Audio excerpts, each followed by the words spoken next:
Hello and welcome. We are going to do today a Eat Well, Feel Well online nutrition seminar for my lovely clients. Hope you're all well. And while I'm jiggling around with this technology business, you'll see me ramble and ramble and ramble. I'm just going to set this to a slideshow. No, not setting it to a slideshow. I want to set it to a full screen view, full screen. Okay, so this is basically Eat Well to Feel Well. I'm going to talk about weight loss and weight gain to start off with, but we'll just get on with it. All right, I'll just ramble on. If there's any questions, let me know, and I'll try and be a bit more. I'll try to clarify. All right. So the topics we're going to cover today: energy balance, the difference between quality and quantity, the cost of getting lean, habit stacking, and mindful choices equals guilt-free life. My favorite one. So I'm going to try and be as quick and concise as possible. I don't want to ramble too much or anything like that, but I might find I might just go off the rails slightly.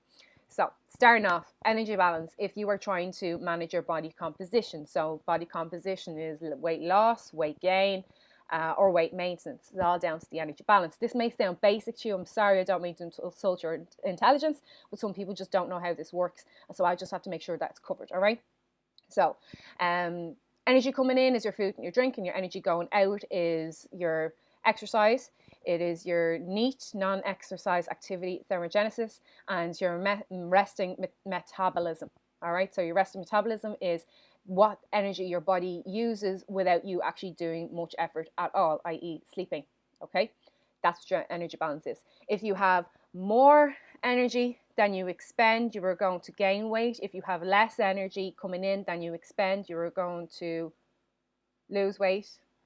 And if they're both the same, then you are on maintenance. All right, that's what it is.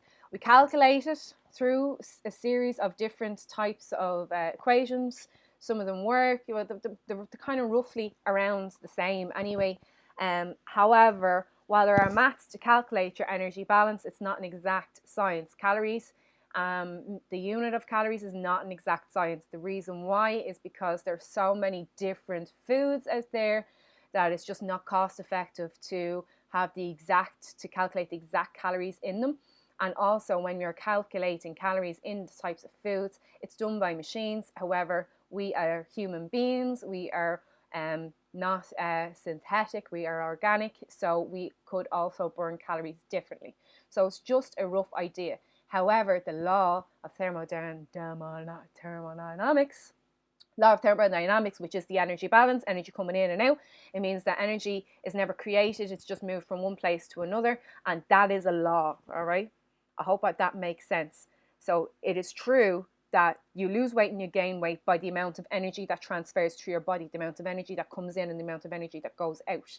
However, when you're trying to calculate your calories for losing weight, gaining weight, or maintaining weight, that's not exact. All right, and then counting your calories, like if it's 100 calories for a slice of bread, it might not actually be 100 calories. There might be a margin of error. There's a margin of error for calorie counting anyway.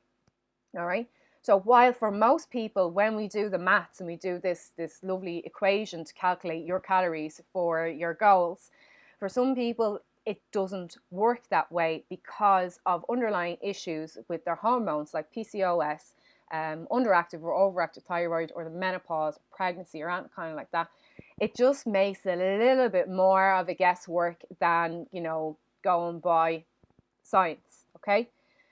So if you do have any of those issues, what I recommend is, again, it's trial and error without anything. Anyway, if you have these issues or you don't have these issues, if you've been counting your calories and you find that you're not getting the results that you need or that you want, you need to just be a bit more patient and look at the data. All right, so track your energy intake for a while. Track your metrics, your measurements, whether it be your weight and your inches and whatever, and see, have you been maintaining? Have you been gaining? If your goal is to losing, have you actually been maintaining or have you been gaining over an average? Yeah. Then you know how you're feeling as well. Then your energy balance isn't in the way that you want it to be. So you either reduce the energy intake and slightly increase the energy expenditure. And just, again, track for a bit. What results are you getting? Trial and error, test it out. Hope that makes sense. I'm going to say that a lot of times. It's something that really annoys me. Okay, moving on. Quality versus quantity. You manage the quantity of your foods to manage your body composition, and you manage the quality of your foods to maintain wellness. So what I mean is that if you want to lose weight, you can lose weight by eating only Kit Kats if you're in a calorie deficit. The quantity, the volume of food that you eat is not relevant when it comes to gaining or losing weight. However, it's the quality of foods that you choose that will make you feel well, feel energized, make you sleep better, and basically make all the stuff that's inside your body work the way it should. All right. A lot of people say, the food is the best choice for, treating illnesses or preventing illnesses. You put a lot of good whole non-processed foods of plenty of colors and variety into your body, then you will have very, very little health issues going down the line. Also, though, to think of moving on, the healthier option does not mean it's lower in calories. So a lot of people say, well, I'm not losing weight, but I'm eating all this healthy food. And the number two things that come to my head is avocados and nuts. You think that avocados and nuts are healthy, which they are, but they are also higher in calories. So you're not, even though they're healthy, they're high in the quantity of energy that you're taking if you're managing your body composition. If you're not managing your body composition, listen, you've got nothing to worry about. You just make sure that you get like what the balanced diet is, of mostly whole, non-processed foods. And then for your mind and your sanity, you leave room for having the fun foods, which I'll talk about again. With the brown bread versus white bread, for example. Okay, a lot of people say, "Oh, eat brown bread if you want to lose weight. It's healthier and whatever. And white bread is bad for you and it's full of sugar and whatever." All right, so the likelihood is brown bread itself actually has, one slice of brown bread actually has more calories than one slice of white bread. All right. The reason why the brown bread has got more calories in it is because it has added nutrients like, the grain, for example. All right. The white bread was actually created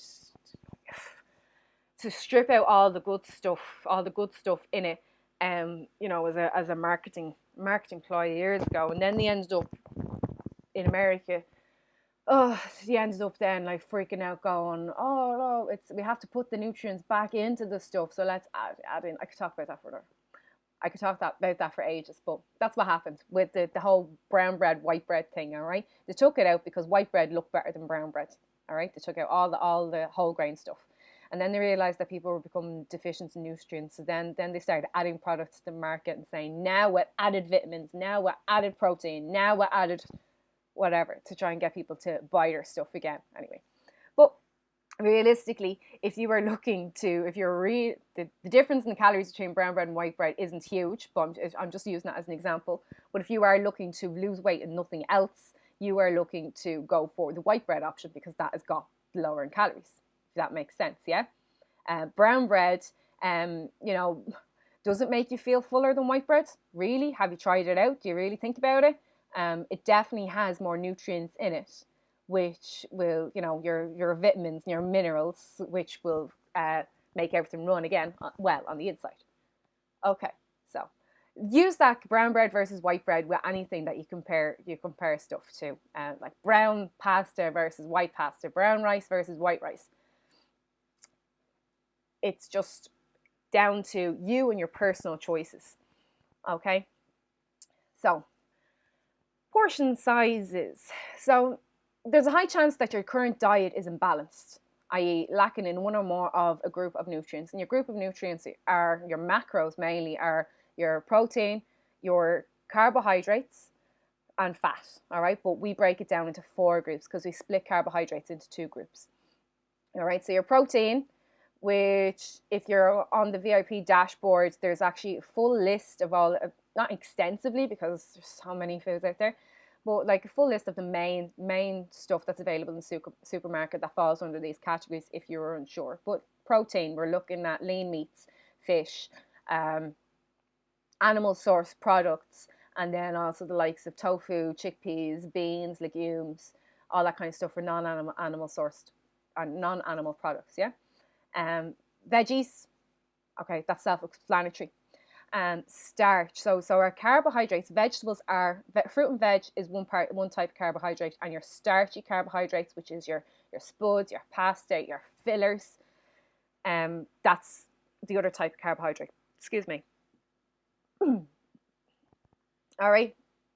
Now, so you got to proportion them out, especially the starchy type of carbohydrates, where carbohydrates are great for you. All you need a balance of all of these to make sure that everything runs well in your body. All right. So we're like, you could drop your carbohydrates slightly, but you would never like necessarily completely eliminate any of the main macronutrients out of your diet, because it won't last.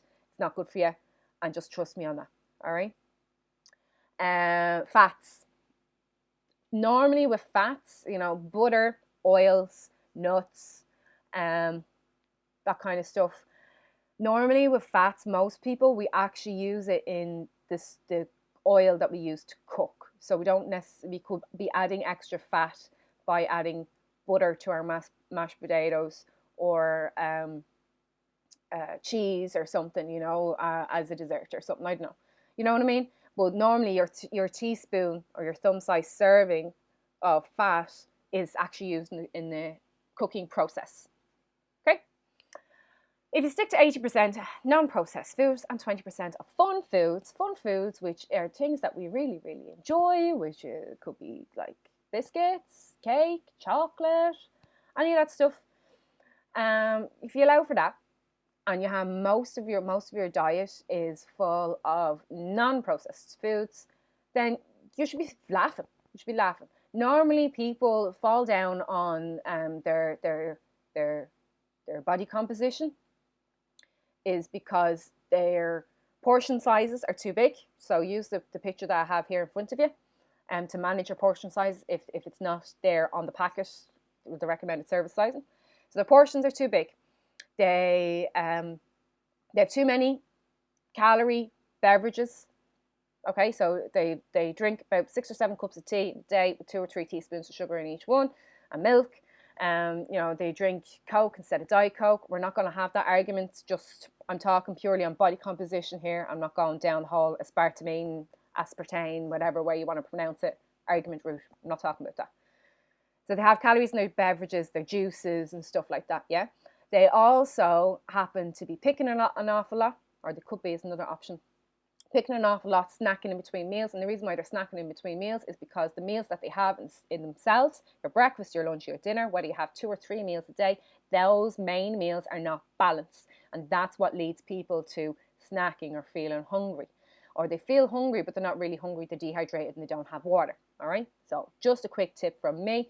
You do not need to go out and buy silly appetite suppressants. A natural appetite suppressant is called H2O. It's free. It's in your tap at home. You drink a glass of water. If you still feel hungry afterwards, then clearly you need to eat something. Okay? Take that. Right. So most of the people who I have come across generally just don't have a balanced diet. And I'm not perfect myself either. All right? Your balanced diet needs to consist of your main meals has a lean serving of protein, a serving of starchy carbohydrates, a serving of fruit and veg or micronutrients, and thumb-sized serving of fat in all your main meals. So like take breakfast, for example. Who has protein in their breakfast every single day? All right? Or who has vegetables in their breakfast every single day? Normally, a lot of people jump towards porridge or cereal, and they just stick to the starch. And there's not protein, there's no micronutrients in it. And then for lunch, what would they have? They might have a chicken roll with a bit of lettuce on it. You know, really think about it. Is your diet actually balanced? Probably not. All right. Okay, so moving on from that. Cost of getting lean. So I did not create this. This is from Precision Nutrition. I'm a precision nutrition coach. And I just thought it was just very, very interesting. And why should I try and reinvent the wheel? So I'm just going to show it through to you and go through it. All right, there is 6 stages of it, which, looking at the pyramid here, stage 1, no diet, no activity. Stage 2, moderate diet, moderate activity, and then going up how intense it is. All right. Now I'll backtrack slightly, but you'll see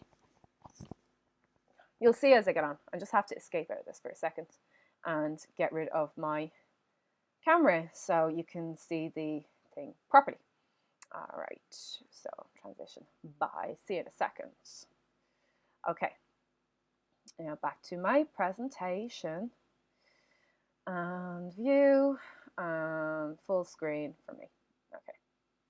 All right, so stage 1, no diet, no activity, doing absolutely nothing, and it's technically unhealthy if you are over. Down the bottom here, you see 20% and 30%. That relates to the levels of body fat on your body. So if you have more than 20% body fat as a man or more than 30% body fat as a woman, that is an unhealthy stage. Personally, I don't know how much body fat I have. I do, I can do it with a calipers. You can also do it on one of them digital scales. The most accurate one that you would get would be what's called a DEXA scan, and it's expensive to get. But going by, if you get one of them scales that's a digital scales that does like this zooming thing, and it measures your muscle, your water, your bones, and then your body fat. While it may not be accurate, it's the second reading you want to look at rather than the first. So you do your first one, then you go off for a few weeks and do whatever you're doing with your diet and your nutrition and your activity, and then come back, and then you'll be able to check if it's actually dropped 1% or 2%. And that's more important than what the actual figure is, if that makes sense. All right. So, normally, how to achieve this is you eat more processed foods, you eat big portions, and you eat quickly. And to achieve this even more, do less exercise of any kind, eat fewer whole foods, and sleep less. Just going off to the other side of it here on the left hand side, athletes have this level of body fat, almost none. Benefits, it's easy fallback for some folks, does not require much thought or work. And the trade-offs, is the downside of it, all right? It's poor health, low energy levels, poor life expectancy, risk of metabolic syndrome. Metabolic syndrome is the likes of diabetes, heart conditions, and all those kind of associated illnesses associated with your diet and your activity. You may need medications to manage various conditions. All right, so that's like kind of level 1. All right, you may not be at level 1. Don't worry if you are at level 1. Do not worry. But most people who get started start from this level. All right, so it's fine. There's nothing wrong with it right now if you've decided to actually do something about it. And clearly, since you're watching this video, you have decided to do something about it. All right. So moving on to level 2, which is moderate diet and activity. So how to get there and dropping your body fat roughly to 25-30%, and for a woman, and 15 to 20% for a man. Do more of this. Eat slowly until you're satisfied at 60% of your meals. And with eat slowly until you're satisfied is something that I really preach with pretty much all of my clients who are looking to manage their health. Even if they're not looking to lose weight, if they feel like their weight is fine, this is still a good practice to have. If anyone who is underweight and needs to gain weight, we reverse this. All right. If you're underweight, you eat fast and you eat until you are slightly oversatisfied. And it can be quite uncomfortable, but it's about training your body to training yourself and training your body to just listen to your intuitions, your body cues, all right? 20.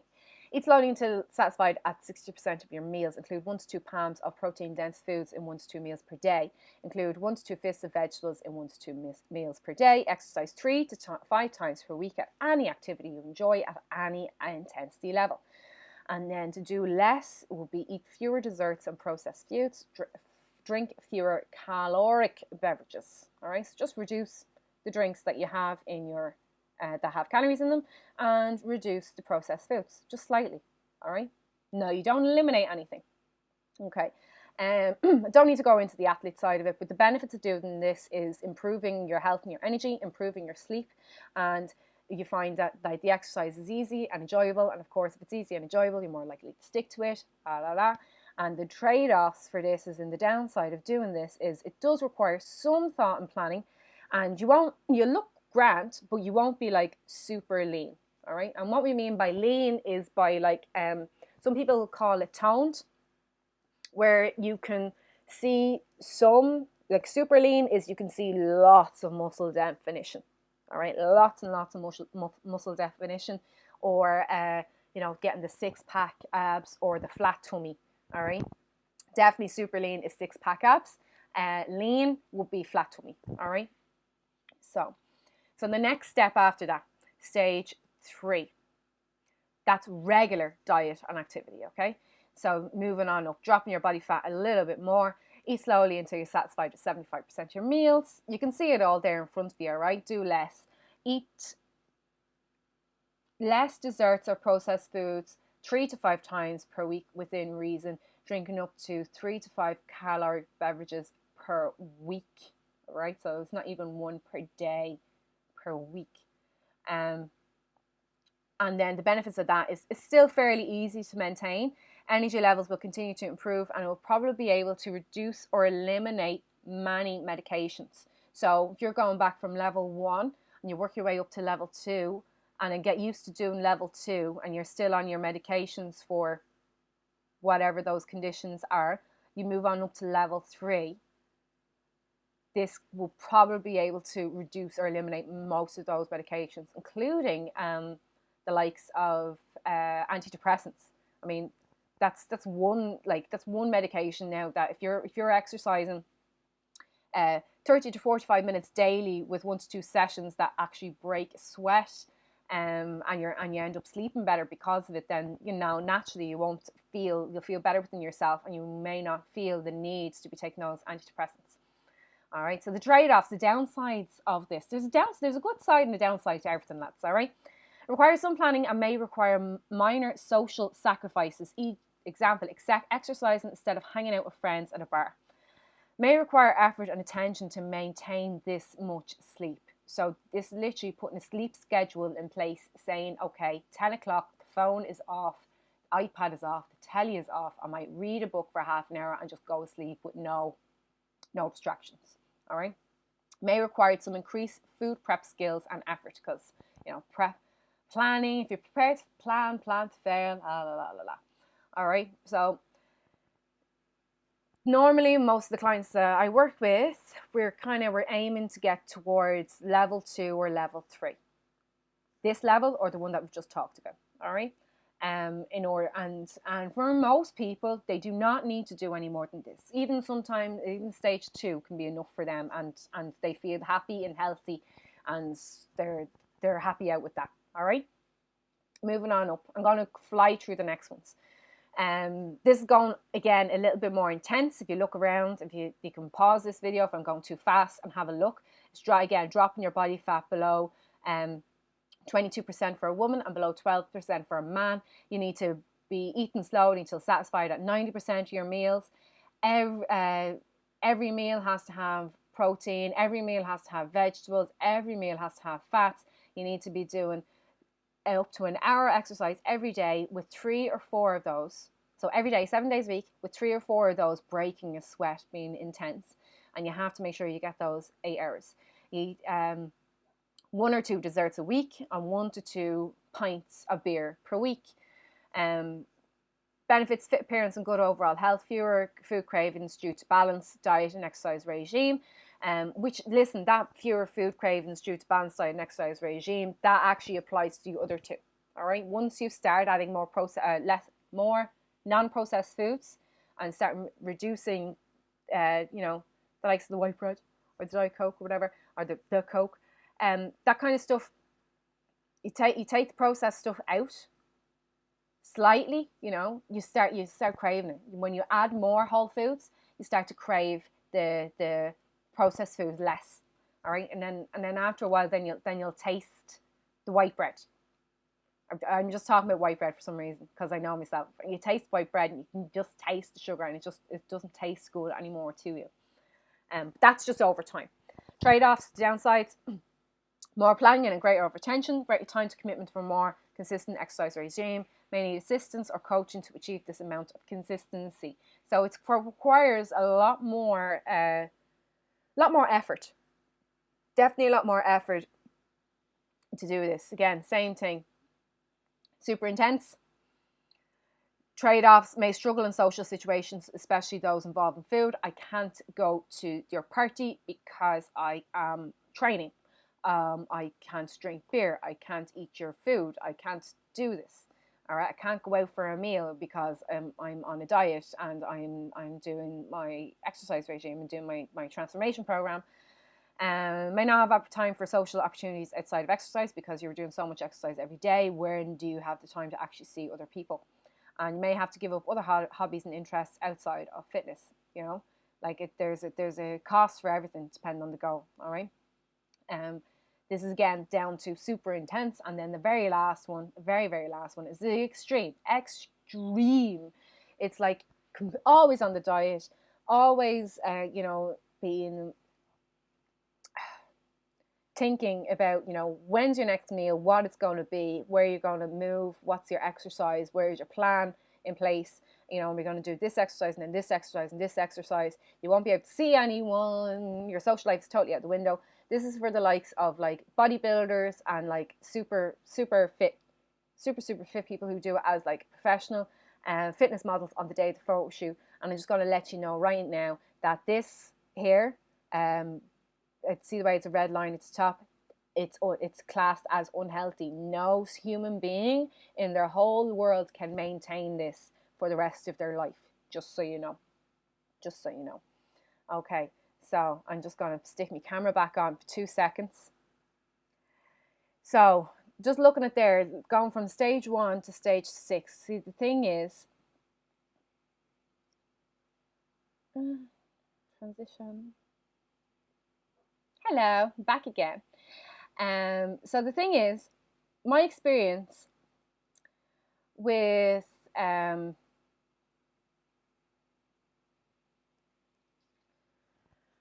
not clients who come into me or necessarily you. Well, it could be you. It depends if you're starting out. All right.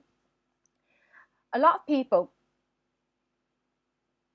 they start at stage 1 and they immediately jump into the likes of stage 5 or 6 in order to get to stage 2 or 3, if that makes sense.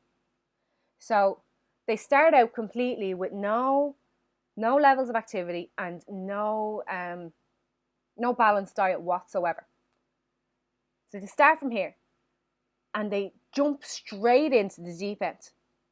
And they can't swim. They can't keep their head above water. So they end up giving up. Yeah? And a lot of what I've heard, a lot of the likes of transformation challenges, body transformation, most of the stuff that the general fitness industry puts out there. Okay, do my training plan. You're going to come in 3 times a week. You're going to follow my diet plan. You're going to do this, this, and this, and this. Most of it is they're making people do something that's at level stage 5 or stage 6 when they're only at stage 1. They're not coaching them about how to do stage 2, or they're not coaching them to go from stage 2 to stage 3. And most normal people do not need to go past stage 3 because you are not exercising as part of your job, you are exercising and dieting, right? Diet as general word. Diet is the stuff that we consume, okay? Not that it's following an eating plan or anything. But most normal people, every day, they don't need to go past stage 3. We just eat and move to look after ourselves, both in body and mind and spirit. So if you have this idea of, I'm going to jump in, I'm going to do 6 classes a week, I'm going to cut out all the crisps, I'm going to cut out all the chocolate, I'm going to make everything from scratch, bit by bit by bit, and by the summertime, I'm going to fit into that dress. It's not going to happen. Can I just tell you now, it's not going to happen. And whatever you might have some extra willpower, but it's really, if you're jumping from stage 1 to stage 5 or 6, I don't know anyone who's been able to sustain that just straight away. All right. So what's the next step? So if you're at stage 1, or even if you're at stage 2 and you want to get up to stage 3, all right? So stage 2 or stage 3 is, again, most people, they don't need to go above stage 3. Stage 3 is enough. Goes on to habit stacking, all right? Habit stacking. Adopting habits. Habit is a settled or regular tendency or practice, especially one that is hard to give up. So we all have habits. We all have, most of us all do something that works against our health and our fitness goals. All right? No one is perfect. There's something. So rather than not necessarily trying to stop those bad habits, we look at maybe introducing good habits. Behaviors and attitudes and actions that work towards the goals that we want to achieve. Okay? With any habit that you're going to adopt into your life, you need to ask yourself, are you ready to do it? Are you willing to do it? And are you able to do it? All right? It's what's called, when I'm talking to clients, it's what's called like a low-hanging fruit. You always start off with a low-hanging fruit. Low-hanging fruit is something that's easy to reach. I've got to sneeze. Low-hanging fruit is something that's easy to reach. That's doable. It's not too far away. It's not too overwhelming. And you know, okay, if I just reach up, I can grab it. That's it. All right? You got to be ready to do it. Like, are you sick of the way that you've been doing things for the last God knows how long? Or are you happy with whatever in your lifestyle? Are you happy to just continue on? Are you ready to change? Are you ready to introduce this habit into your life? Do you want to actually do it? All right? Is it something that you have to do? So wanting and having to do are totally different things. Sometimes there's some things that we simply have to do to get by and get to the next step, which I can talk about at another time. But if you actually want to do something, you have more of a chance of it becoming a habit rather than something you don't want to do is not going to become a habit when you're starting off. All right? If you're smoking, for example, I don't want to smoke, but I smoke. You technically still do want to smoke, as someone who has been smoking before. All right? Yeah, I really should give up smoking, but I really enjoy the smell of a cigarette, or I really enjoy that release I feel when I have a cigarette. So no, I'm not ready and I'm not willing to give up the cigarettes yet. I might be able to give up the cigarettes, but I'm not ready or willing to do it yet. All right? And again, are you actually able to do it? Right? Is it something that's within your reach? Can you actually do it? Is there things holding you back? Schedule, time, looking after other people, your work commitments, physically, your physical limitations. What's limiting you from doing this habit, this action? Just ask yourself those questions before you actually jump and start doing a habit. When you do your habit, it takes roughly 3 weeks if you're consistently every single day doing something. for it to kind of set in stone. I think it's longer because I don't think we actually do things every day. You might do stuff every other day, or it can take longer for some people. It can take shorter for other people. It really depends on how easy the habit is. All right, so we're nearly there. Examples of habits for wellness. Pick one, be consistent, then add another. Now, if you go into the VIP dashboard, you'll find a list of 10 habits that I've selected for you to pick from. They're just examples again, and there's a bit more detail in what those habits are. Very simple. Take your phone. Where's your phone? Doesn't matter. Take your phone, get your calendar out, decide what habit you're going to do, stick it in your phone as a reminder every day, an alarm. So whether it be first thing you wake up in the morning, or as you want to do a sleep routine at night, set an alarm to remind you to do that habit. And then you either do it or you don't. Yeah, you can keep a diary then. This is what happens when I have one-to-one nutrition clients, is I actually keep track of these because they tick off yes or no whether they've done their habit every day or not. All right. But you tick it off every day whether you've done it or not, and then you can have a look then at the end of your week. How many times did you do your habit?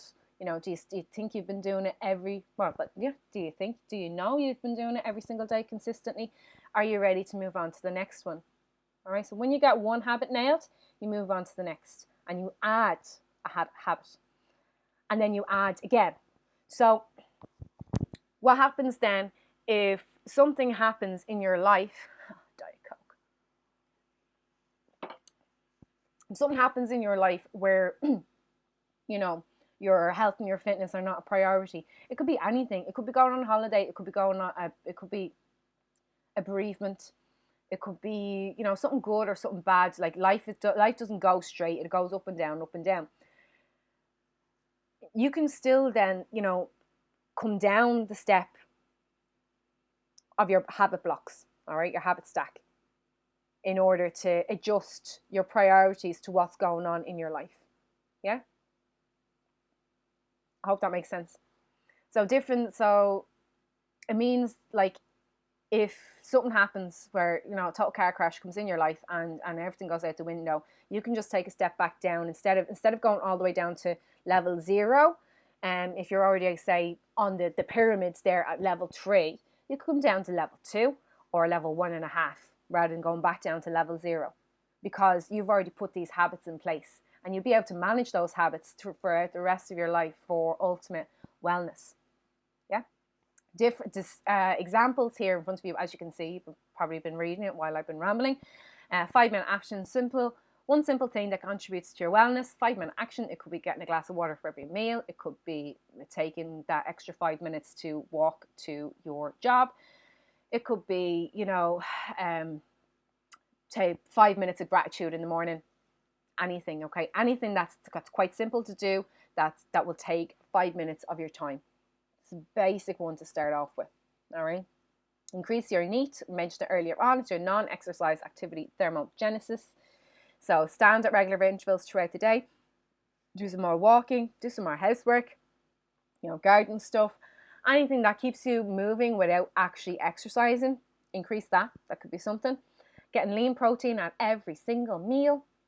If you're not getting any lean protein in any meal, start with one meal. When you make sure that you have that one meal is consistent, then you do it for 2 meals. If you happen to eat 3 meals a day, do the 2 meals consistently. And then when you've done that consistently, add 3 meals. You see where I'm coming from. Add more colour, increase the variety of different foods, try something new. So, if you're not mad into eating vegetables, I wasn't mad into eating vegetables, and I have learned how to incorporate some into my diet. Try something new. Try spinach is great because it doesn't taste of anything. You can throw it into basically everything you want. Putting vegetables on a pizza, you still get vegetables in. You taste them a different way, cook them in different ways. Try them. Just try them, all right? How do you know you don't like something unless you've actually tried it, all right? And something you'll never get me to have is either cabbage or sprouts. The smell of them turns my stomach.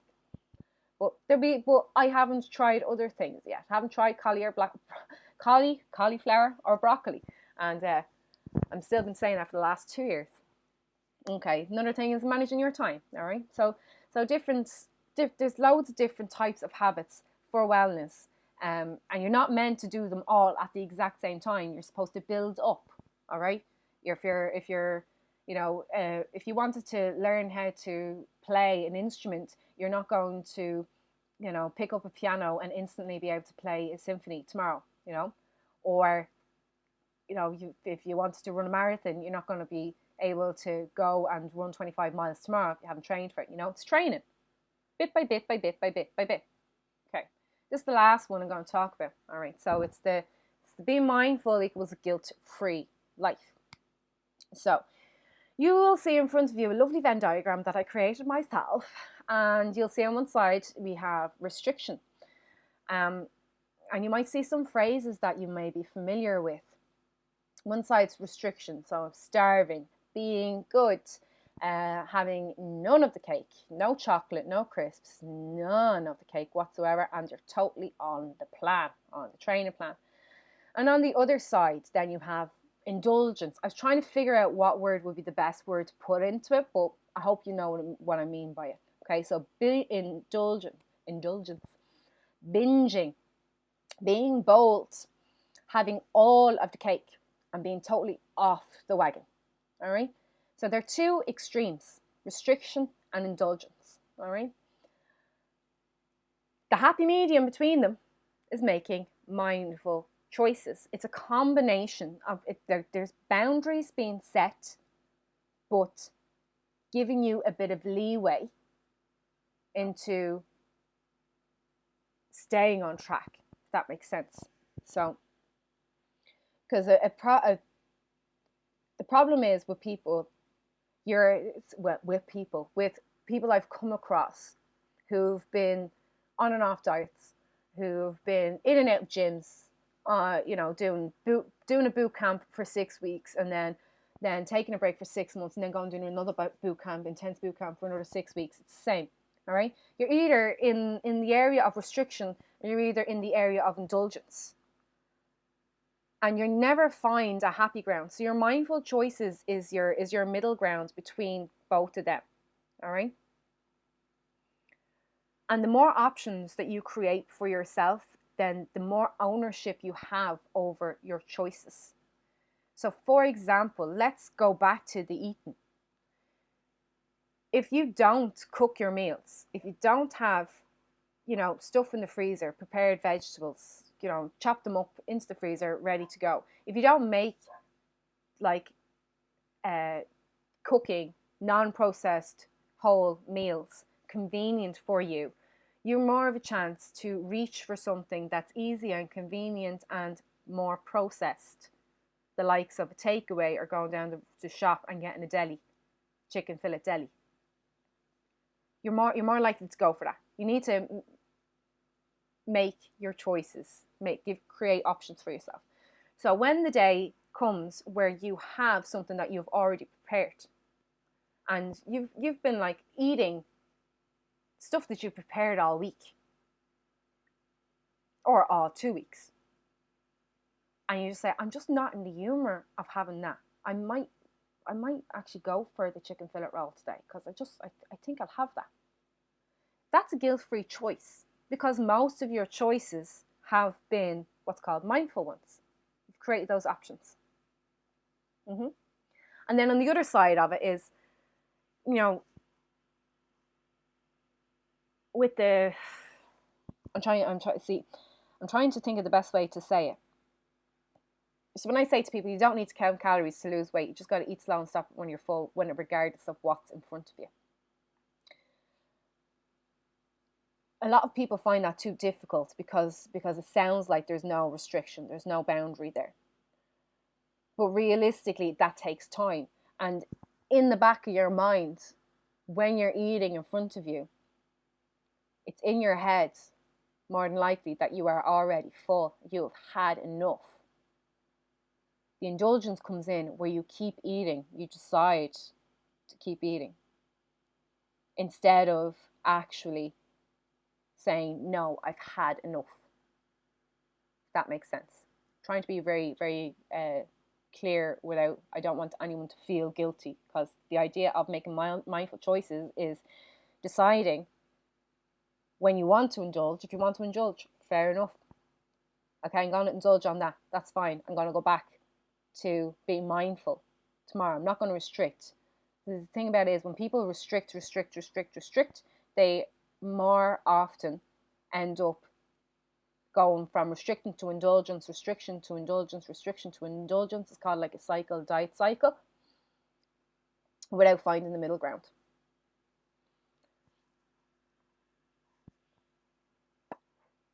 Okay. The last thing to say is the only failure is not owning your own choices, by Martin McDonald. So that means if someone else has told you, you have to follow this plan, you have to do this, and a lot of people, as yourself including, watching this video, you might look to me to hold you accountable. I can only give you a nudge, maybe. I would never ever say you have to do this, you have to eat this, you have to come to this class, because it's not my choice. I don't own your choices. Yeah, you need to take ownership of your own choices and your own actions in order to own your life. Yeah. That being said, one more thing that I wanted to mention, which isn't there, and I think it's something that a lot of people neglect. Using logic and emotion to get your goals. So, when I'm faced with a problem, and it might emotionally invoke me, something might upset me emotionally, but while I'm being emotional about it, logically I'm not going to fix it. So you gotta you gotta step back. Everyone can solve their own problems, right? And as a coach, my job would be to help you to solve your own problems. Yeah, that's why I ask open-ended questions. But if you're so emotionally invested in the problem that you have, you might not be able to step back and logically look at the solution. More than likely, the solution is there right in front of you, but emotionally, you're not ready to do that. Slightly off the topic of this video, kind of, but it's something that I'd be talking about an awful lot more, because I found it myself. And of course, as human beings, we are supposed to be emotional, but at the same time, we are human. But I found a lot more success taking a logical approach, like a doctor would diagnose his patients with the data. And logically, if you don't have the actual data in front of you and thinking about solving this problem, then you're just going to let the emotions of the problem overwhelm you. That's something that takes time to build as a skill, another habit. If you have any questions, please get in touch. Thank you so much for taking the time to watch this video. I have no idea how long it lasts. I'll just turn it off now, and you take care. Let me see now. I have to stop the recording now. Okay, right, ready to stop. You take care now. Bye. Oh, hang on. Let me just move this for a second so you can see that over here. Okay. Bye. Bye.